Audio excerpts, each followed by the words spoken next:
আজকে আমি তোমাদের সাথে শেয়ার করব আমি বিয়ে বাড়িতে গিয়ে কী করলাম আর স্টার্টারে আমি কী খেলাম। তো প্রথমে বলে দিও আমাকে কেমন লাগছে। বাবার কাছ দিয়ে আমি চিকেন পকোড়া নিয়ে খেলাম। দেন এখানে স্টলে অনেক কিছু ছিল, মানে প্রায় অনেক, এত কিছু যে তুমি খেয়ে এখানেই পেট ভরে নেবে, আর মানে মেন কোর্সে যেতে লাগবে না। কফি খেয়ে নিয়েছিলাম, আর এখানে দেখো সামনেই ফ্রাইড মোমো হচ্ছিলো। আর মা আমার এখানে মোমো নর্মাল ফ্রাইড দুটো নিয়ে নিয়েছিল। আর এই যে ব্রাইড, কি সুন্দর লাগছে না। আর এখানে আমি ক্রিস্পি চিকেনও নিয়ে নিয়েছিলাম, এটাও খুব টেস্টি লাগছিলো খেতে। বিয়েও বসে গেছিলো যেহেতু গোধূলি লগ্ন ছিল তাই বলে। দেন আমি গিয়ে ফুচকা খেলাম। বিয়েবাড়িতে আসবার ফুচকা খাবো না, এটা কি হতে পারে।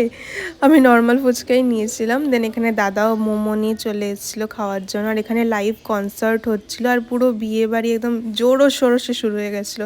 আজকের জন্য এইটুকুনি, নেক্সট পার্টের জন্য ভিডিওটাকে লাইক করো, সাবস্ক্রাইব করো চ্যানেলটাকে। আর নেক্সট ভিডিও কালকে আসছে। টাটা।